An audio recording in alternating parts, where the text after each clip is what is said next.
स्वागत है only PYQ channel पे। और प्रीवियस के टॉप 10 प्रीवियस ईयर क्वेश्चंस जो कि एसएससी बार बार रिपीट करती है, तो चैनल को लाइक से सब्सक्राइब करें ऐसे ही इंपॉर्टेंट वीडियोस के लिए। पढ़े पहला क्वेश्चन, हानिकारक परावैंगनी किरणों से रक्षा करने वाली भूमि के चारों ओर मौजूद ओजोन परत के क्षय का कारण कौन सी गैस बनती है? तो मोस्ट इंपॉर्टेंट क्वेश्चन है, क्लोरोफ्लोरोकार्बन बनती है। ये CHSL 2015 का क्वेश्चन है, chlorofluorocarbon. Option number D is correct.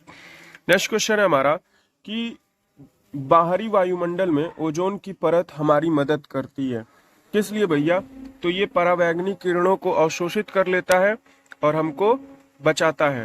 Next question है हमारा कि वायुमंडल के ऊपरी भाग में ओजोन परत हमारी रक्षा करती है, तो परावैंगनी किरणों से हमारी ओजोन परत जो है वो रक्षा करती है। अच्छा, ओजोन परत को किसका डर होता है भाई? क्लोरोफ्लोरो कार्बन से डर लगता है, क्योंकि वो ओजोन परत का क्षय करती है।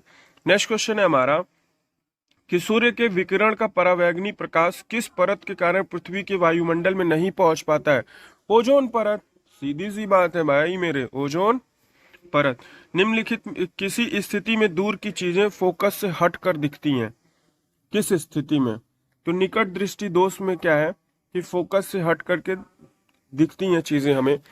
निकट दृष्टि दोष में फ्रेंड्स क्या होता है कि हमें निकट की चीजें तो अच्छी दिखती हैं, मतलब स्पष्ट दिखती हैं, लेकिन दूर की चीजें हमें स्पष्ट नहीं दिखती हैं, तो उसे निकट दृष्टि दोष कहा जाता है। और इसमें चीजें फोकस से हट कर दिखती हैं। Option number D is correct.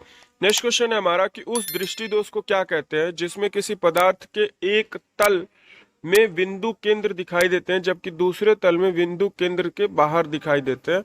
तो ये अबिंदुकता है। अबिंदुकता एस्टिमेटिज्म का कारण आंख के गोलक की असीमित वक्रता, जिसके प्रतिबिंब का एक भाग रेटिना पे सही रूप में फोकस होता है तथा एक अन्य स्थान पे भी रेटिना में मंद रूप से फोकस हो जाता है, अर्थात मुख्य प्रतिबिंब के अतिरिक्त पास में ही एक दूसरा परंतु कम तीव्रता का प्रतिबिंब बन जाता है। नेक्स्ट क्वेश्चन हमारा कि दीर्घ दृष्टि वाले व्यक्ति के लिए निकट बिंदु क्या होता है? तो 25 सेंटीमीटर से अधिक होना चाहिए। बात आई समझ में? 25 सेंटीमीटर होता है। नेक्स्ट क्वेश्चन है हमारा कि जूम लेंस क्या है भाई? जूम लेंस CGL 2006 का question, what is the zoom lens? तो यह एक परिवर्ती फोकस दूरी वाला लेंस होता है। जूम लेंस एक परिवर्ती फोकस दूरी वाला लेंस होता है। नियत फोकस दूरी वाले लेंस के विपरीत जूम लेंस एक यांत्रिक संयोजन है जिसका उपयोग आवश्यकता अनुसार फोकस दूरी का प्रयोग करके देखने में किया जाता है। एक परिवर्ती फोकस दूरी वाला लेंस है, याद रखें। डायोप्टर किसकी इकाई है? वो डायोप्टर फ्रेंड्स ये जो है लेंस की क्षमता का मात्रक होता है डायोप्टर। याद रखें, कई सारे एग्जामिनेशन में पूछा गया है और ऐसा नहीं कि ये सिर्फ एसएससी के लिए इंपॉर्टेंट है। डायोप्टर निम्नलिखित में से किसकी SI यूनिट है? तो लेंस की शक्ति बताता है डायोप्टर। हर एग्जामिनेशन में ये क्वेश्चंस जो हैं इक्वली इंपॉर्टेंट है। जूम लेंस एक परिवर्ती फोकस दूरी वाला लेंस होता है।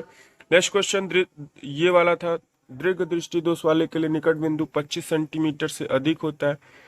उस दृष्टि दोष को क्या कहते हैं जिसमें किसी पदार्थ के एक तल में बिंदु केंद्र में दिखाई देते हैं जबकि दूसरे तल में बिंदु केंद्र से बाहर दिखाई देते हैं? इसको अबिंदुकता बोला जाता है ना। तो ये सारी बातें हैं। किस स्थिति में दूर की चीजें फोकस से हटकर दिखती हैं? तो फोकस से हटकर दिखती है निकट दृष्टि दोष। फ्रेंड्स, मिलते हैं नेक्स्ट वीडियो में। जय हिंद, जय भारत, जय महाकाल, ओम नमः शिवाय।